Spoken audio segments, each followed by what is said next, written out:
Hey teman-teman semua, hai teman-teman semua, apa kabar? Selamat datang kembali di channel aku, Novita Lema di Belgia. Teman-teman, saya harap kalian semua baik-baik saja, sehat, dan dimanapun kalian berada, tetap semangat. Di video kali ini saya mau berbicara tentang apa ya? Karena sekarang kan saya sudah 3 tahun lebih, udah 4 tahun ya, 4 tahun di sini di Belgia, dan udah selama itu 2 kali kan aku pulang kampung. Jadi eh, kalau misalkan cuma datang apa namanya berkunjung gitu kan 3 bulan atau itu nggak rasa perubahan signifikan tuh seperti apa. Tapi sekarang semenjak kayak tinggal di sini dan pulang ke Indonesia itu ada beberapa hal yang kayak dulu tuh I used to be like that, atau dulu tuh aku bisa kayak gitu tapi sekarang tuh aku nggak bisa gitu ya. Jadi ini ada beberapa perubahan semenjak aku tinggal di Italia atau di Eropa sini, dan seperti apa juga waktu apa namanya kalau dibandingkan aku pulang kampung gitu ya teman-teman. Oke, jadi ini khususnya yang terjadi di diri aku yang aku amati gitu kan gitu terhadap diriku sendiri gitu. Oke, jadi kita langsung jump in. Yang pertama itu aku eh, gimana ya, nggak sedih gitu, sedih atau kayak sayang gitu ya kalau pas kemarin di Indo tuh pulang orang-orang tuh pada buang sampah di sembarangan aja kan. Waktu pulang kan naik ke pas nyampe Jakarta nggak terlalu ini kan, tapi lebih lebih aku ngomong lebih ke Indonesia Timur gitu ya, kayak Maluku, ke tempat aku di mana aku gitu ya. Kayak orang tuh belum ada kesadaran gitu untuk buang sampah plastik ya, khususnya plastik jadi pas makan atau minum gitu, mau di mobil, mau di mobil penumpang, mau di speedboat, mau di mana aja gitu ya, itu tuh mereka langsung buang gitu lewat jendela gitu kan. Itu tuh sedih banget hati aku. Terus pas nari Ternate, nungguin speedboat kan mau ke Sofifi gitu, mau nyebrang gitu lah teman-teman. Itu juga kayak di pelabuhan itu semua full plastik itu tuh benar-benar menyedihkan hatiku banget gitu. Itu tuh aku benar-benar nggak tahan gitu ya. Dan lucunya lagi kalau misalkan kita kasih tahu jangan buang plastik di laut gitu kan, itu ini paling kita so-soan aja gitu kan, dikasih tahu gitu. Jadi itu please, kalian nonton ini please be aware gitu ya, sadar gitu ya kan, kasihan banget apa namanya alam kita gitu ya gitu.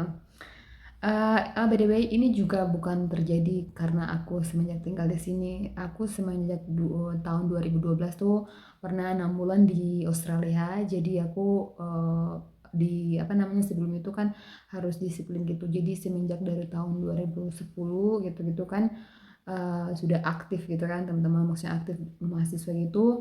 Itu apa namanya disiplin itu untuk buang sampah plastik itu udah tinggi banget. Jadi aku tuh nggak sembarangan buang sampah plastik itu di mana aja gitu teman-teman. Kemudian yang kedua itu lebih menikmati kesendirian. Eh, Gimana maksud aku ya? Karena kalau di Indo mereka tuh nggak terlalu, maksudnya kita di Indo tuh kita nggak selalu aja ya kan. Kalau di rumahku ya di Indonesia itu kalian nggak bakalan sendirian, nggak bakalan kesepian karena selalu ada tetangga, selalu ada sepupu, selalu ada tante, selalu ada siapa aja datang ke rumah, selalu ada orang aja di rumah gitu kan, selalu aja dikeliling banyak orang gitu kan. Kalau di sini kan nggak, bahkan tetangga pun kita cuma sebatas hai gitu, ngobrol how are you today, what are you doing, what what is life, tapi cuman kayak sebatas itu aja, nggak sampai hey sini ya kalau kita undang makan makan, kalau nggak diundang nggak pernah datang gitu gitu kan. Jadi kayak di sini tuh lebih ke ini kan sepi gitu kan, kita harus dituntut individual mandiri gitu. Dan kalau di sana kan di Indo ini kan orang tuh rame gitu ya.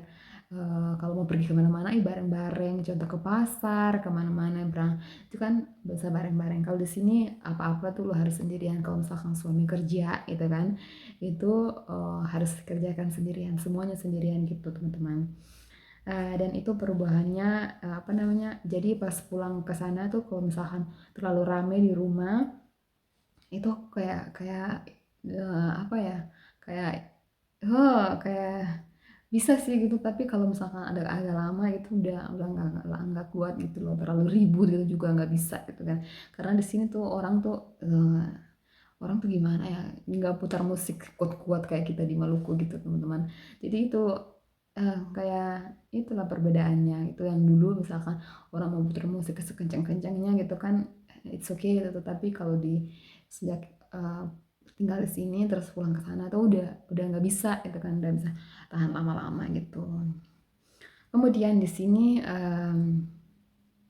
aku juga belajar apa ya, banyak apa namanya, banyak sabar gitu ya, banyak sabar ya dari orang-orang di sini, dari orang-orang terdekat ya, dari suami gitu gitu kan.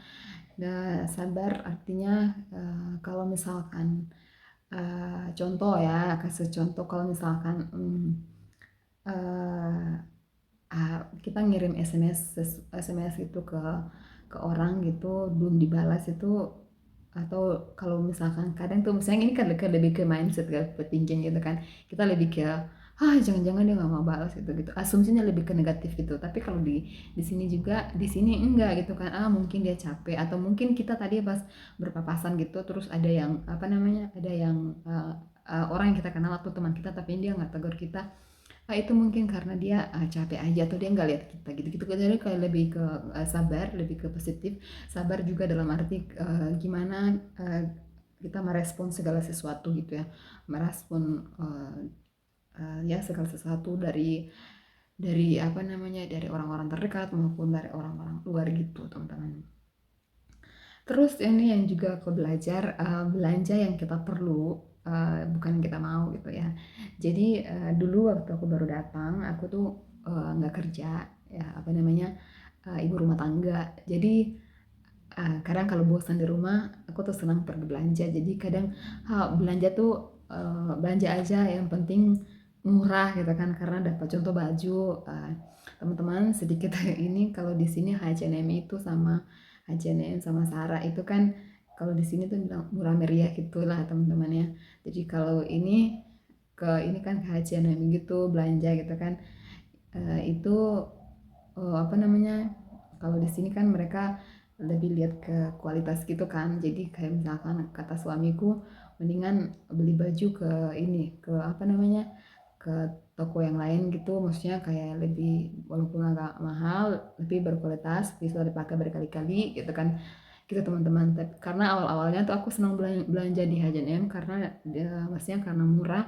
Contoh kalau 50 euro bisa dapat berapa pieces gitu, atau 100 euro gitu kan kalau diskon-diskon gitu kan teman-teman. Jadi itu juga aku belajar dari suamiku, kalau misalkan baju itu tuh nggak perlu kayak karena murah jadi beli banyak gitu, karena ini kan apalagi kan perempuan gitu. Jadi aku tuh belajar beli yang penting gitu, yang penting yang kita butuh gitu. Kalau kalau nggak penting ya jangan dibeli gitu kan. Itu nantinya kan pada awalnya contoh baju kalau fast fashion gitu kan, lama-lama dia cepat banget rusak, dan atau kita nggak suka lagi gitu kan, atau trennya over gitu, kita langsung apa namanya, mungkin buang atau kasih ke apa namanya, kering winkle gitu ya, kering winkle atau toko recycle gitu ya, second hand gitu teman-teman. Di sini kan bisa, jadi kalau misalnya kita nggak pakai baju gitu kan, kita antar ke recycle point toko gitu untuk dijual lagi gitu teman-teman. Tapi kita itu dikasih gratis ya teman-teman ke mereka, dan mereka jual lagi. By the way, itu masalah baju juga masalah semua, dari masalah apa namanya, itulah dari semua aspek kehidupan. Jadi kalau misalkan yang kita nggak perlu, nggak butuh, itu nggak usah kita ini beli gitu kan, ngapain gitu gitu. Jadi belanja yang perlu aja. Terus yang berikutnya lebih mencintai dan mengenal alam. Artinya teman-teman, sebelum aku menikah sama suamiku, aku dulu pernah kerja di apa namanya, di hutan gitu, perlindungan hutan, uh, nature research gitu. Jadi aku sejak itu kayak lebih kayak contoh kayak burung, hutan, tanaman gitu kan. Itu dulu lebih fokus ke alam gitu. Jadi sayang kalau misalkan burung-burung yang apa namanya yang kecil-kecil pun tuh ditangkap terus kan mati gitu kan. Itu kan sedih banget itu kan gitu. Kalau di sini kan mereka nggak kayak gitu kan. Mereka ini apa namanya? Contoh kayak di Belgia sini itu kan salah satu hobinya kita itu apa namanya? Identifikasi tanaman, kupu-kupu, burung, semuanya kayak gitu-gitu. Jadi kayak you feel gitu. Ternyata gitu kalau misalkan kita lagi capek, lagi stres gitu, lagi pokoknya lagi banyak pikiran gitu, kita ke alam gitu kan benar-benar membawa kita ke apa namanya ke rest gitu. Jadi kayak ke lebih ke gitu kan lebih lebih apa ya lebih santai gitu ya kalau kita ke alam gitu gitu gitu jadi itu poinnya kita lebih mengenal alam dan lebih mencintai mencintai itu artinya kita nggak nangkap nggak membunuh atau sekedar fun-fun aja gitu gitu kan itu juga harus dipikirkan kayak gitu kan teman-teman. Kemudian ini aku agak ini aja, ini kayak menurut pribadi akunya. Maksudnya kalau dulu kan aku waktu masih kecil sering lihat tante atau orang-orang terdekat itu kan kalau sama suami sama pasangan itu kalau misalkan pergi ke kondangan atau pergi ke mau keluar gitu kan ngatur suaminya gitu. Harus pakai yang ini atau kamu itu mah jelek itu gini gini gini. Gini. Aku belajar pribadiku karena suamiku itu orang yang lebih berbeda gitu dari aku ya teman-teman jadi kayak maksudnya berbeda secara umur berbeda secara pandangan gitu-gitu kan berbeda gitu kan jadi dia tuh senang pakai yang dia senangin gitu kalau misalkan kadang aku kan misalkan kita kemarin mau kondangan kan kondangan itu aku bilang kamu nanti pakai jas ya biar ini ya rapi banget dia bilang nggak mau itu panas gitu kan ini panas ini udah tapi kan kamu harus rapi di sana semua orang tuh rapi kita diundang gitu kan anyway jadi aku tuh mengalah gini teman-temannya yang pakai kan dia gitu kan bukan aku yang ngerasa panas kan dia bukan aku jadi aku ngalah jadi aku cuma bilang it's okay gitu do what you want wear what you like and what you feel comfortable jadi guys jadi itu maksudnya poinnya aku tuh kita lebih kayak it's okay gitu kan menerima pasangan apa adanya gitu gitu jadi kalau if if he feels comfortable